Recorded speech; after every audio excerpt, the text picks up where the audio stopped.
অন্তরা এবং ফাল্গুনী দুই বোন ছিল। তারা ছোট থেকে নিজেরাই নিজেদের দেখাশোনা করে একে অপরের খেয়াল রেখে বড় হয়েছে।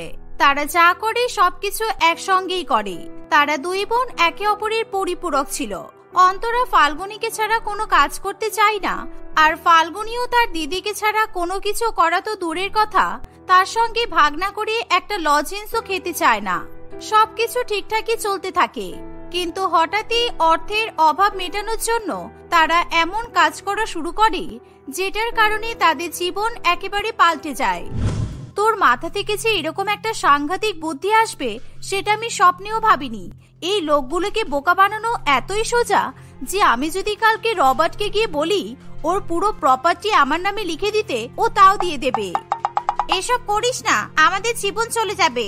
এতটা পরিমাণে অর্থ নিলেই যথেষ্ট হবে, কাউকে পুরো ভিখারি করে তো লাভ নেই। আর তাছাড়াও বেশি টাকার লোভ করে এখানে বেশি দিন সময় কাটানোটা কিন্তু সমস্যা সৃষ্টি করতে পারে। আমি যতটা পারছি নিচ্ছি, আর তুইও যতটা পারবি তাড়াতাড়ি ওর থেকে ডিভোর্সটা নিয়ে নে। তারপরে দুই বোন মিলে ওর থেকে ভালো রকমের টাকা পয়সা নিয়ে একেবারে অন্য দেশে অন্য শহরে চলে যাব। এই দেশে কিন্তু পুলিশ প্রচন্ড তৎপর। চালে একটা ভুল করা মানে আমাদের এখান থেকে বেরোনো খুব মুশকিল হয়ে যাবে। যা করতে হবে খুব সাবধানে করতে হবে কিন্তু।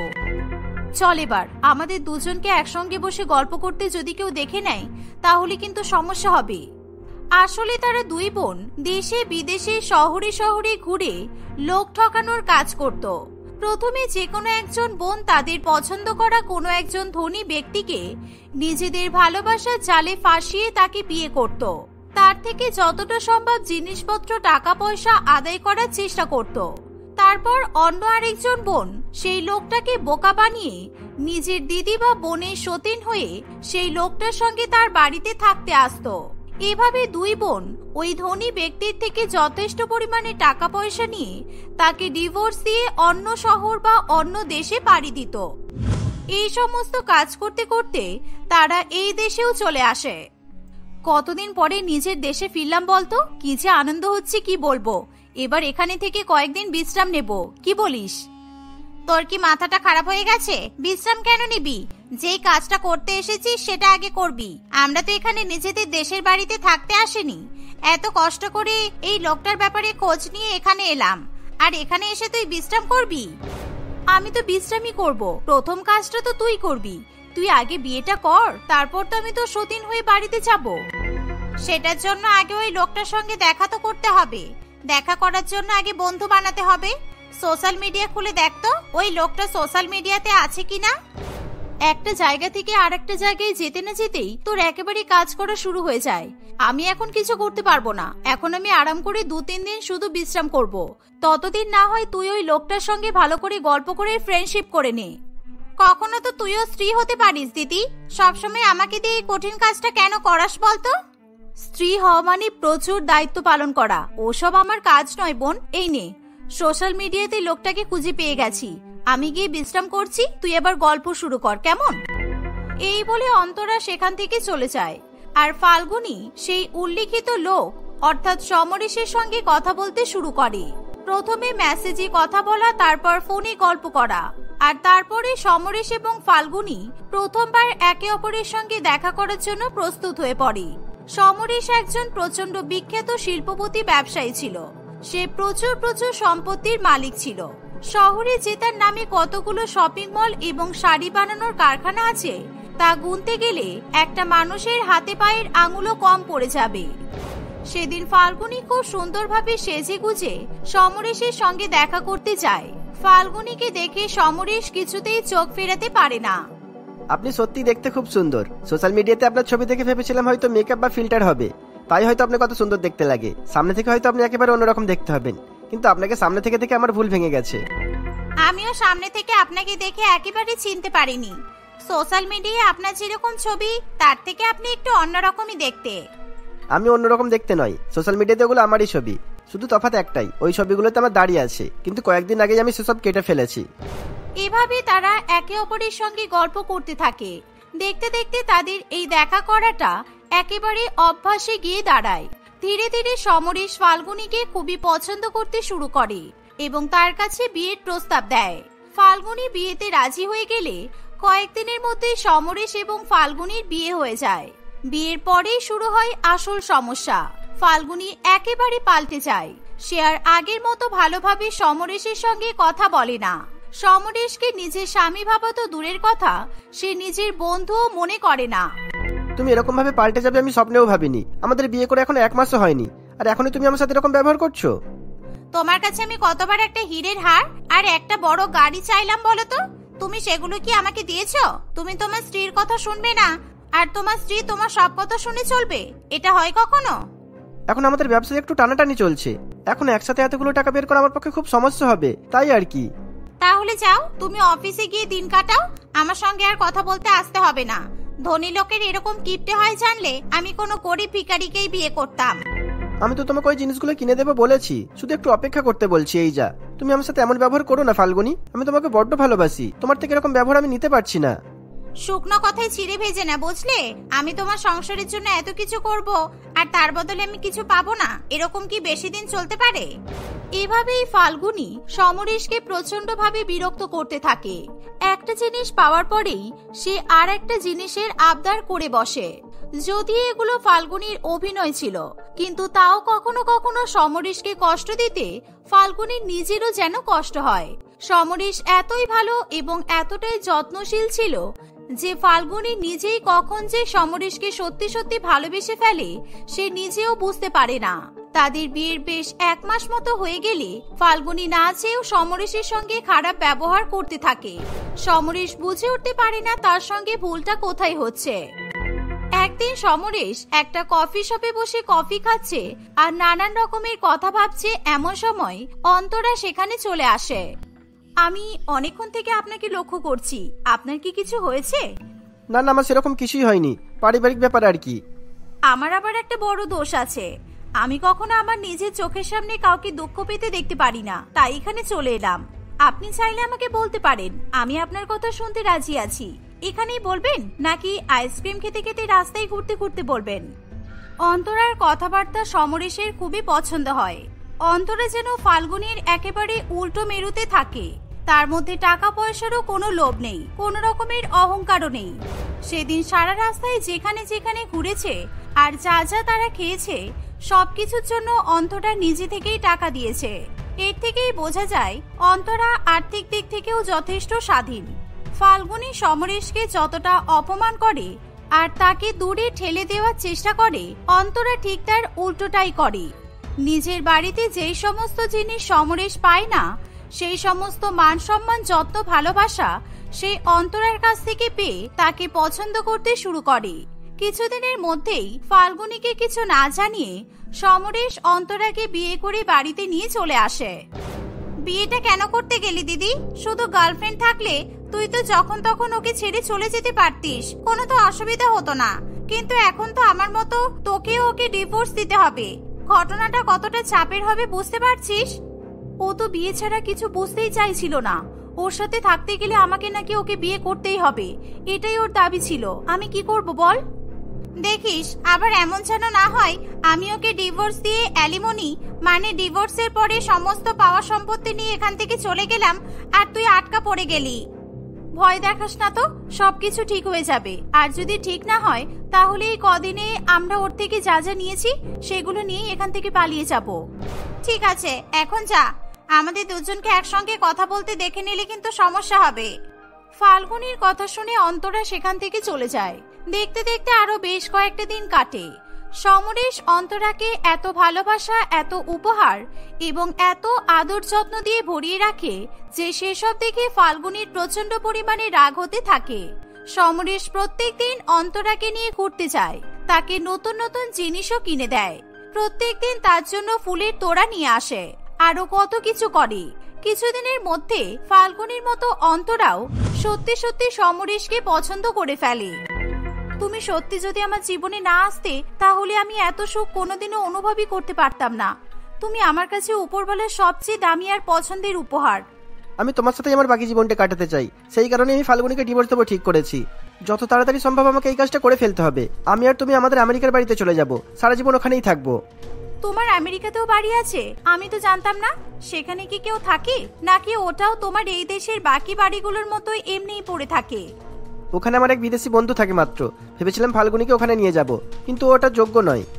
সবাই তো এই পৃথিবীতে ভালো কপালের অধিকারী হয়ে আসে না, কেউ কেউ সবাইকে জ্বালিয়ে নিজে জ্বলতে আসে। ফাল্গুনিও তাদের মধ্যেই একজন। তাদের কথা শুনে ফাল্গুনি সেখানে চলে আসে। আমি কিসের জন্য এই পৃথিবীতে এসেছি সেটা বলার তুমি কে? অন্যের সংসার ভেঙে নিজের সংসার পাতানোর চেষ্টা করছো, আবার আমাকে বলছো আমি কিসের যোগ্য আর কিসের যোগ্য নই। আমি বিয়ের পরের দিন থেকেই আমার স্বামীর কাছে নানান রকমের জিনিস চেয়ে তাকে ব্যতিব্যস্ত করে তুলিনি, এটুকু আমি ভালো করে জানি। ও যে আমি ওর জন্য অনেক কিছু করেছি, তাই তুমি আমাকে শেখাবে না আমার কোন কাজটা ভুল আর কোন কাজটা ঠিক? আইসক্রিম, কফি আর ভুট্টা এসব খাইয়ে তোমার কত টাকাই বা খরচ হয়েছে শুনি? 100 টাকা খরচ করে ভালোই তো 100 কোটির মালকিন হয়ে গেছো। 100 কোটির মালকিন হওয়া যখন এতই সোজা, তাহলে তুমিও তো একটু খরচা করতে পারতে। অন্তত তাহলে তোমার স্বামীকে একজন অচেনা মানুষের কাছে তোমার নামে নিন্দা করতে হতো না। সমরেশ অনেক আটকানোর চেষ্টা করে, কিন্তু তারা দুই বোন কিছুতেই সমরেশের কোনো কথা শোনে না।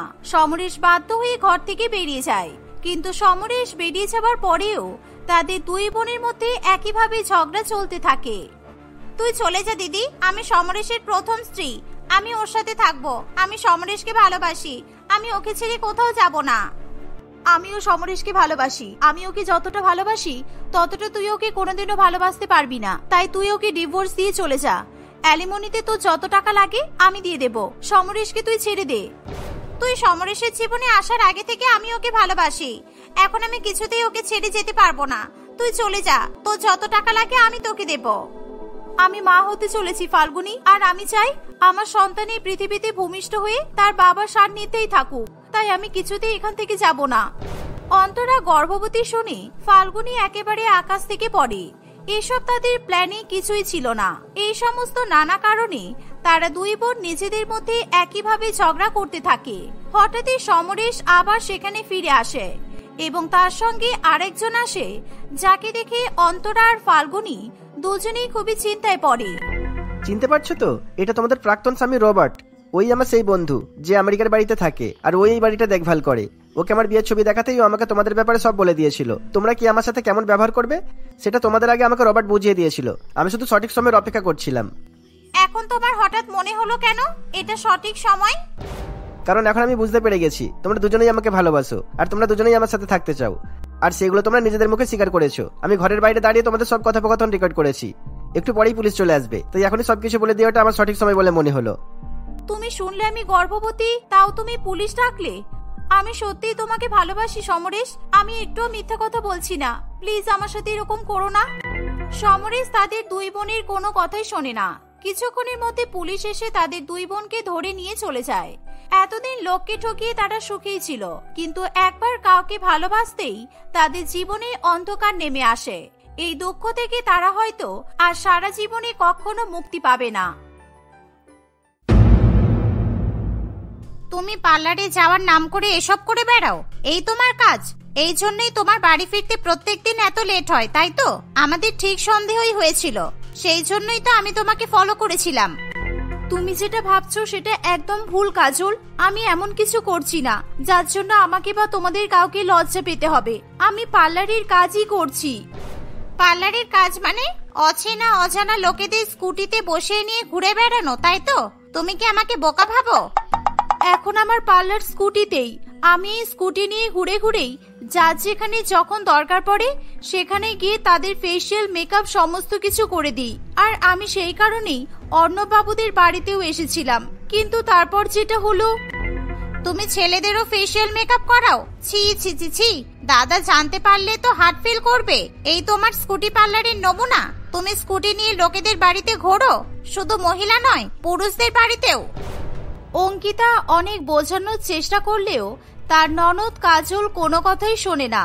অঙ্কিতা তার স্বামী অজয়, শাশুড়ি মা বিমলা দেবী আর একমাত্র ননদ কাজলের সঙ্গে একটি শহরে থাকত।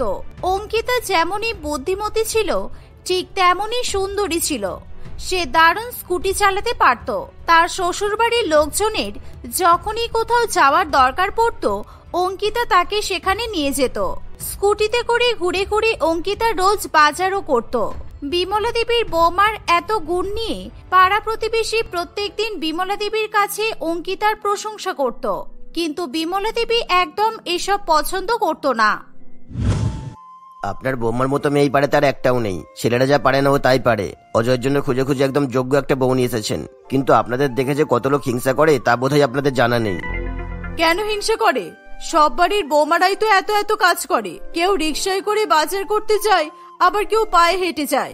আমার বৌমা স্কুটি নিয়ে বাজার করতে যায় বলেই ও মহান হয়ে গেল নাকি? আহা, সে কথা কে বলেছে? মেয়েটা কেমন ঘরের বাইরের সব কাজই করতে পারে সেটাই বলছি। সারা পাড়ার লোক তো আপনার বৌমার প্রশংসায় পঞ্চমুখ। ভারী মিষ্টি মেয়ে একটা। রাখুন তো আপনাদের প্রশংসা। ঘরের বউ ঘরের কাজ করবে, তার জন্য আবার প্রশংসা করার কি আছে? রমেন বাবু আরো অনেকভাবে বিমলা দেবীকে তার বৌমার নামে প্রশংসা করলেও বিমলা দেবী তার কোনো কথা শোনে না। বিমলা দেবী মনে মনে ঠিক করে নেয় যে সে বাড়ি গিয়ে তার বৌমা অঙ্কিতা স্কুটি চালানো বন্ধ করে দেবে। সে তার ছেলে অজয়কে ডেকে তার মনের কথা জানায়। অজয় তার মায়ের কথা শুনেই খুব অবাক হয়। হঠাৎ তোমার এমন ইচ্ছে কেন হলো মা? অঙ্কিতা স্কুটি চালাতে পারে বলে আমাদের, বিশেষ করে আমার কত কাজ কমে যায় বলো তো? বাজার করা, কাজলকে টিউশনি দিয়ে আসা, বাসে ট্রামে গেলে কত খরচা হতো বলো তো? স্কুটিতে কি তেল লাগে না? প্রত্যেকদিন এত এত টাকার তেল নষ্ট করে। ওখানেও তো তোর টাকাই যাচ্ছে। আমি যেটা বলছি সেটা শোন। আমি প্রথমে পার্লারে কাজ করব ভেবেছিলাম, তখনও আপনি আমাকে না করে দিয়েছিলেন। এখন আবার আমার খুশিটাকে এভাবে নিজের হাতে ধ্বংস করবেন বলে ঠিক করেছেন? ধ্বংস আবার কি? স্কুটি চালিয়ে কি খুশি হয় তোমার? এত ছেলেদের মতো গাড়ি নিয়ে টই টই করার কি আছে? কয়েকদিন পরে ছেলেদের মতো পাড়ার মোড়ে দাঁড়িয়ে চা, সিগারেট, বিড়ি এসবও খাবে নাকি? আর পার্লারের কাজ করতে দিইনি কারণ আমাদের বাড়ির মেয়ে বউরা ওসব কাজ করে না। যাও এবার রান্না চাপাও। অঙ্কিতা আর কিছু না বলে রাগ করে সেখান থেকে চলে যায়। অজয় নিজের কাজে ব্যস্ত হয়ে পড়ে। বৌদি যদি এখন পার্লারের কাজ করতে চায় তাহলে ওকে করতে দাও। কোনো একটা জায়গায় কাজ করলে এই বাইরে বাইরে ঘোরাঘুরিটা অন্তত কমবে। রাস্তায় কার না কার সাথে ঘুরে বেড়াই সেটা তো আমরা খোঁজ রাখতে পারবো না, কিন্তু পার্লারে শুধু মহিলারাই আসে, তাই একটা দিক থেকে আমরা নিশ্চিন্তে থাকতে পারবো। ঠিক বলেছিস কাজল, এভাবে তো ভেবেই দেখিনি। আমি আজকেই বৌমাকে বলবো ও যেই পার্লারেই কাজ করতে চায় ও করতে পারে। এই স্কুটি নিয়ে উড়নচণ্ডীপনা আমার একদম পছন্দ হয় না, যত সব। এভাবেই বিমলা দেবী আর কাজল অঙ্কিতার ব্যাপারে কথা বলতে থাকে। সেই দিনে বিমলা দেবী অঙ্কিতাকে জানিয়ে দেয় যে সে পার্লারে কাজ করতে পারবে। অঙ্কিতা খুবই খুশি হয়ে পরের দিনই কয়েকটি পার্লারে কাজের জন্য চেষ্টা করে। দু একদিন খোঁজ করার পরেই সে একটি ভালো পার্লারে কাজ পায়। তারপর থেকে অঙ্কিতা প্রত্যেকদিন সকালবেলা ঘরের সমস্ত কাজ করে দুপুরবেলা পার্লারে যায়। সারাদিন সেখানে কাজ করে সে বিকালে বাড়ি ফিরে আসে। তুমি যেদিন থেকে আমার পার্লারে কাজ করা শুরু করেছো সেদিন থেকে আমার পার্লারে কাস্টমার আসা অনেক বেড়ে গেছে। তুমি এত ভালো সাজাতে পারো আমি সত্যিই ভাবতে পারিনি। বিয়ের আগে আমি বিউটিশিয়ানের কোর্স করেছিলাম, কিন্তু কোনো জায়গায় কাজ শুরু করার আগেই আমার বিয়ে হয়ে গেল। বিয়ের পরে আমার শাশুড়ি মা আমাকে পার্লারে কাজ করার অনুমতি দেয়নি। কয়েকদিন আগে হঠাৎই ওনার কি হলো জানি না, আমাকে নিজে থেকেই বললেন যে আমি চাইলে পার্লারে কাজ করতে পারি। ভাগ্যিস তোমার শাশুড়ি মায়ের মন পরিবর্তন হলো, তাই জন্যই তোমার মতো একজন ভালো বিউটিশিয়ান পেলাম। তুমি এইভাবেই কাজ করতে থাকো, অনেক উন্নতি করবে দেখো। মধুপর্ণার কথায় অঙ্কিতার আত্মবিশ্বাস আরো বেড়ে যায়। সে আরো ভালো করে পার্লারে কাজ করা শুরু করে। অঙ্কিতার কাছে সাজবে বলে মধুপর্ণার পার্লারের সামনে প্রত্যেকদিন লম্বা লাইন লেগে থাকে। মাসের শেষে অঙ্কিতা ভালো টাকা রোজগার করে ঘরে আনছে দেখে বিমলা দেবীও খুবই খুশি হয়। সবকিছু ঠিকঠাকই চলছিল, কিন্তু হঠাৎই বর্ষাকাল শুরু হয়ে যায়। মধুপর্ণার পার্লার যেখানে ছিল সেই জায়গাটা বেশ ঢালু ছিল, তাই অল্প বৃষ্টিতেই সেখানে এক হাঁটু জল জমে যায়। এর ফলে তাদের পার্লারে আর কোনো গ্রাহকই আসে না। অনেক বেশি জল জমে থাকায় অঙ্কিতাও পার্লারে যেতে পারে না। কি হলো, পার্লারে যাবে না? কোনো কাজই কি তোমার মন দিয়ে করতে ভালো লাগে না? স্কুটি নিয়ে চড়ে বেড়াতে বললে তো এক্ষুনি সারা পাড়া ঘুরে নিতে। যেই দেখেছো একটু বৃষ্টি হয়েছে অমনি কামাই করে দিলে। আমি কি ইচ্ছা করে যাচ্ছি না মা? আপনার মনে হচ্ছে একটু বৃষ্টি হয়েছে, কিন্তু আমাদের পার্লারের সামনে গিয়ে দেখুন, ওখানে এক হাঁটু জল জমে আছে। আমরা দুজনে পার্লারে বসেই থাকি, কিন্তু কোনো গ্রাহক আসে না। ওরকম নোংরা এক হাঁটু জল পেরিয়ে কে আসতে চাই বলুন তো? অজুহাত দিও না বৌমা, এই ঝড় জল বর্ষার মধ্যে ওই লাল হলুদ জামা পরা ছেলেগুলো কি দেখি তো পিঠে ব্যাগ নিয়ে বাড়ি বাড়ি খাবার দিয়ে বেড়াচ্ছে। ওরা কাজে যায় না? ওরা কেউ কখনো পথে এক হাঁটু জল পায় না? ওরা তোমাদের মতো কাজ থামিয়ে বসে থাকে? মা, ওরা তো ঘুরে ঘুরে জিনিস ডেলিভারি করে, আর আমরা এক জায়গায় বসে থাকি যেখানে গ্রাহক আসে। দুটো জিনিস সমান নয়। এই কথাটা বলেই হঠাৎই অঙ্কিতার মাথায় একটা বুদ্ধি আসে। থ্যাংক ইউ মা, থ্যাংক ইউ। আপনি জানেন না আপনি আমার কত সাহায্য করেছেন। আমি এক্ষুনি পার্লারে যাচ্ছি। এই বলে অঙ্কিতা বাড়ি থেকে স্কুটি নিয়ে বেরিয়ে পড়ে। কিছুক্ষণের মধ্যেই সে তার পার্লারে পৌঁছায় এবং সেখানে গিয়ে সে তার প্ল্যানের কথা মধুপর্ণাকেও জানায়। সত্যি তুমি এরকম করতে পারবে? এরকম ঝড় জল বৃষ্টির মধ্যেও তোমার কোনো অসুবিধা হবে না তো? অসুবিধা হলে কি আমি নিজে থেকে আইডিয়াটা দিতাম? আমার কোনো অসুবিধা হবে না, তুমি চিন্তা করো না। তুমি শুধু আমাকে একটা বড় ব্যাগ জোগাড় করে দাও, যেটাতে আমি আমার দরকারের সমস্ত জিনিসগুলো রাখতে পারবো। সত্যি তোমার এলেম আছে। কি সুন্দর স্কুটির মধ্যেই পার্লারের ব্যবস্থা করে নিলে। আমাদের শহরে স্কুটিতে পার্লার বোধহয় এই প্রথমবার মানুষ দেখবে। আমি আজকেই বড় ব্যাগের ব্যবস্থা করে দিচ্ছি। মধুপর্ণা তার চেনাশোনা লোকজনের সাথে কথা বলে একটি বড় ব্যাগের ব্যবস্থা করে, যেটা অঙ্কিতা তার স্কুটির মধ্যে বসিয়ে তার মধ্যে তার পার্লারের যাবতীয় দরকারি জিনিস নিয়ে বাড়ি বাড়ি লোকজনেদের মেকআপ করতে চায়। এই বর্ষার মধ্যে কারোর ফেসিয়াল, ম্যানিকিউর কিংবা পেডিকিউর করার দরকার হলে তারা পার্লারে যেতে পারে না, বরং তারা মধুপর্ণাকে ফোন করে তাদের চাহিদার কথা জানায় এবং অঙ্কিতা কিছুক্ষণের মধ্যেই স্কুটি নিয়ে তাদের বাড়িতে পৌঁছে যায়। অঙ্কিতা যে স্কুটি করে সারা শহরে ঘুরে বেড়াচ্ছে এ কথা সে তার পরিবারের কাউকে জানতে দেয় না। প্রত্যেকদিন অঙ্কিতার বাড়ি ফিরতে দেরি হচ্ছে দেখে বিমলা দেবীর খুবই সন্দেহ হয়। কি ব্যাপার বলতো কাজল? বৌমা বর্ষার প্রথম কয়েকদিন তো বাড়ি থেকেই বের হতে চাইছিল না, হঠাৎ করে যে কি হলো? আজকাল পার্লারে 2-3 ঘন্টা বেশি সময় দিতে হচ্ছে। ঘরে বসেছিল তো ভালোই ছিল, তুমি তো ওকে জোর করলে। কি হতো যদি বর্ষার কয়েকদিন পার্লারে না যেত? তুমি তোমার টাকার লোভের কারণে ওকে বাইরে পাঠিয়ে দিয়েছো। এখন বোঝো ঠেলা, একটু পরেই দাদা বাড়ি ফিরে যাবে, অথচ বৌদি এখনো বাড়ি ফিরলো না।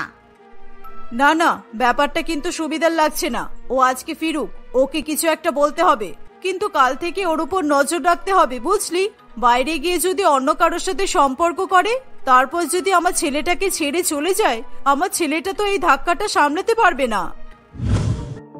পরের দিন সকালবেলা অঙ্কিতা স্কুটি নিয়ে বেরোতেই কাজল তার পেছন পেছন রিক্সা নিয়ে তাকে ফলো করতে থাকে। অঙ্কিতা প্রথমে তার পার্লারেই যায়। কাজল দেখে অঙ্কিতা তার পার্লার থেকে একটা বড় ব্যাগ নিয়ে তার স্কুটিতে রেখে অন্য কোথাও একটা যাচ্ছে।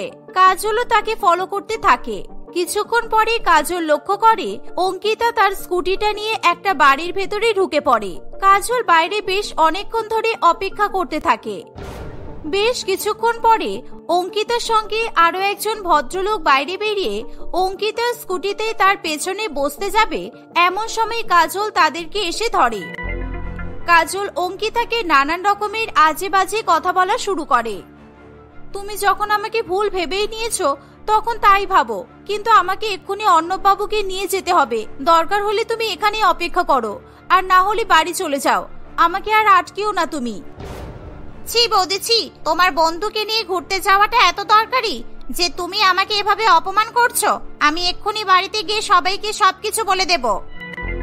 এই বলে কাজল সেখান থেকে চলে যায়। অঙ্কিতা ও অর্ণববাবুকে নিয়ে বেরিয়ে পড়ে। 10-15 মিনিট পর অঙ্কিতা আর অর্ণববাবু আবার তাদের বাড়ির ভেতরে ঢুকে গেলে কাজল, বিমলা দেবী আর অজয় তিনজনেই তাদের পেছন পেছন তাদের বাড়ির ভেতরে ঢুকে আসে। অঙ্কিতাকে এরকম অন্য একজনের বাড়িতে দেখে অজয় প্রচন্ড পরিমাণে ভেঙে পড়ে।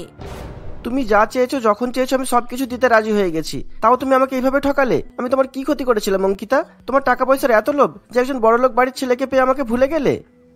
আমি বলেছিলাম না, এরকম উড়নচণ্ডী মেয়েরা কখনো ভালো হয় না।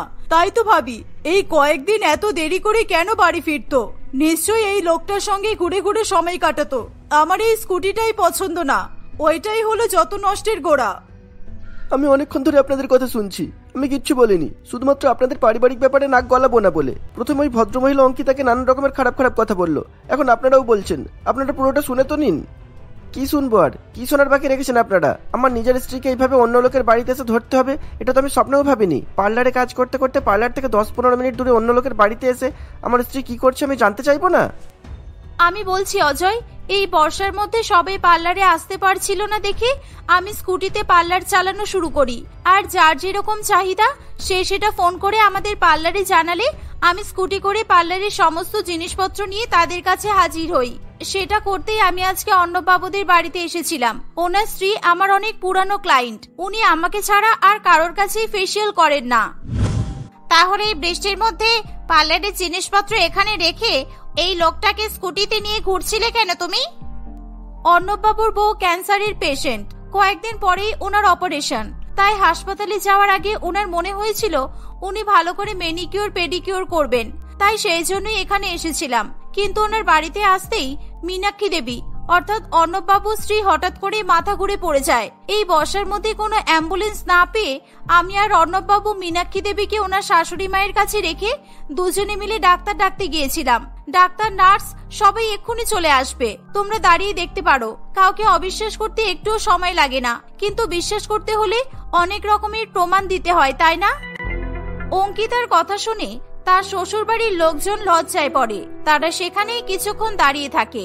কয়েক মিনিটের মধ্যেই কয়েকজন নার্স এবং ডাক্তার সেখানে চলে আসে।